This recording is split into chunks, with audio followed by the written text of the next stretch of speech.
नाज़रीन अस्सलाम वालेकुम, आप हया जावेद के साथ जुड़ चुके हैं। आप देख रहे हैं जे कि पिछले कई अरसे से ये जो हमारे बुज़ुर्ग कुछ शख्सियतें हैं जिन्हें आप देख रहे हैं कि नाराबाजी कर रहे हैं, शोभा नहीं देता ऐसे इंसानों को कि बुज़ुर्गी में आए और यहाँ पे एहतजाज करे।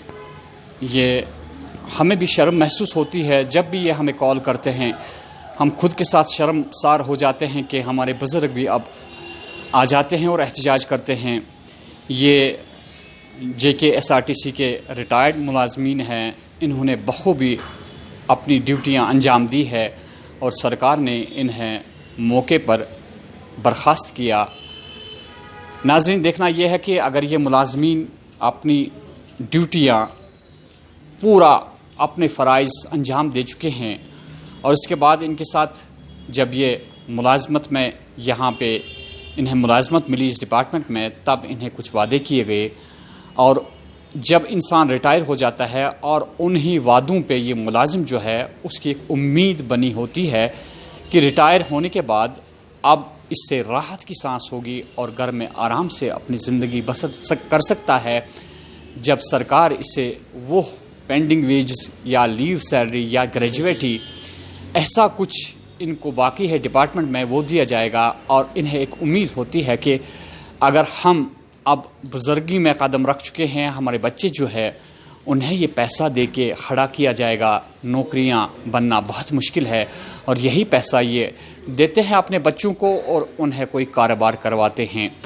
बदकिस्मती ये है कि अब इन्हें टाइम भी हो गया इस डिपार्टमेंट को रुखसत किए हुए, लेकिन अब तक भी इन्हें वो पैसा वागुजार नहीं किया गया जिसका ये हक़ रखते हैं, जिसका हक़ इन पे है इस डिपार्टमेंट का। लेकिन पिछली बार हमने यहाँ पे आप वादा किया था कि इनके जो चेयरमैन हैं उनके साथ हमने बात की थी। उन्होंने इस बात का यकीन दिलवाया था कि मैं जो ही श्रीनगर आऊँगा तो इनके मसाइल बैठ के टेबल पे हल करूँगा और इन्हें एक टाइम दिया जाएगा कि इनका जो मसला है ये हल किया जाएगा। लेकिन बदकिस्मती ये है कि अब तक उनसे ना ही इनकी मुलाकात हुई और ना ही इन्हें यहाँ पे मौका दिया गया कि ये अपनी बात उनसे कह दे। नाज़रीन, सुनते हैं आज क्यों करते हैं ये एहतजाज। हाँ जी, अस्सलाम वालेकुम।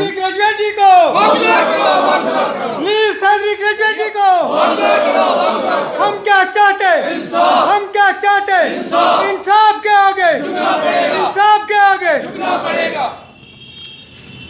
नाम बताइए अपना। अब्दुल मजीद मेरा नाम है। मैं SRTC रिटायरमेंट एम्प्लॉय हूँ।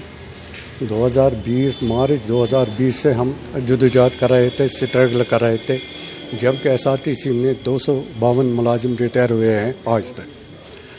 इससे पहले हमने 2 मुलाकातें यहाँ के मैनेजिंग डायरेक्टर से की, मिस्टर राकेश, जिसे हाल ही में यहाँ डिप्यूट किया गया था। उसने आते ही 3 हिस्से कश्मीर को कर दिया है, जम्मू कश्मीर को। एक हिस्सा लद्दाख को अलग दे दिया है, दूसरा श्रीनगर वालों को अलग दे दिया, तीसरा जम्मू वालों को। जम्मू और श्रीनगर वालों के साथ किस तरह वो रियायत करते हैं, क्या उनके साथ मसला करा है, हमें उस बारे में पता नहीं है। अलबत्ता यहाँ के लोगों को ये बार बार तड़पाता है, एक केस छोड़ेंगे, 2 छोड़ेंगे। दूसरी बार हमने जब उससे मुलाकात की तो उसमें उसने आश्वासन दे दिया कि भाई सेक्रेटरीट किसी के पास नहीं जाना चाहिए, जो हाई लेवल ऑफिसर हैं, चाहे वो SRTC के हैं या मिस्टर LG के हैं, उनके साथ मिलना नहीं है।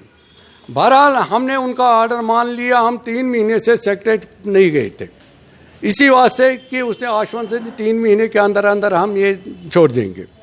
हमने कई बार दरखास्तें दे दी, एप्लीकेशन दिए LG से मिलने के लिए, लेफ्टिनेंट गवर्नर से, लेकिन वहाँ मिलने नहीं देता है ये लोग नहीं, क्योंकि 252 मुलाजिमों के घर वाले और उनके बाल बच्चे क्या कर रहे हैं, क्या खा रहे हैं, ये इनकी नज़र में नहीं है, ये गवर्नमेंट की नज़र में नहीं है, ये LG साहब के नज़र में नहीं है। फाका कशी करने पर ये लोग मजबूर हो गए, सड़कों पर निकलने के लिए ये लोग मजबूर हो गए हैं। कुछ लोग डेथ भी हो गए हैं, जिनमें हाल ही 2 मुलाजिम और डेथ हो गए। अगर वक्त पर उनको पैसा मिलता अपना इलाज करवा सकते हैं। बहरहाल ज़िंदगी मौत रौब के हवाले है। ये इसका कोई ताकत नहीं, मुतबादिल नहीं है, जिसको वक्त आ गया वो अपने वक्त पर ले गया। लेकिन अफसोस का मुकाम है, कई दफ़ा हमने इनको लिखा है कि ये मरने के करीब लोग हैं, इनको पैसा दे दो, इन्हीं को वागुजार कर दो, लेकिन अफसोस का मुकाम है कुछ नहीं दे दिया, इनको भी इग्नोर कर दिया एमडी साहब ने। पिछली बार उसने वादा किया था हम तकरीबन 22-23 आदमियों को छोड़ देंगे पैसा, लेकिन एक को भी नहीं छोड़ दिया। 5 आदमियों को हाल ही में उन्होंने कहा कि हमने छोड़ दिया, जबकि आपके सामने भी उन्होंने कहा 5 आदमियों को छोड़ दिया। 2 का पैसे कश्मीर ने वसूल किया है, SRTC जो यहाँ के क्लर्क है या यहाँ के फाइनेंस सेक्शन है, जो लोग इसमें बैठते हैं, उन्होंने अपनी कोशिश से 2 आदमियों के लिए पैसा जमा हो गए, 3 आदमियों के नहीं, किसी को नहीं छोड़ा है आज तक।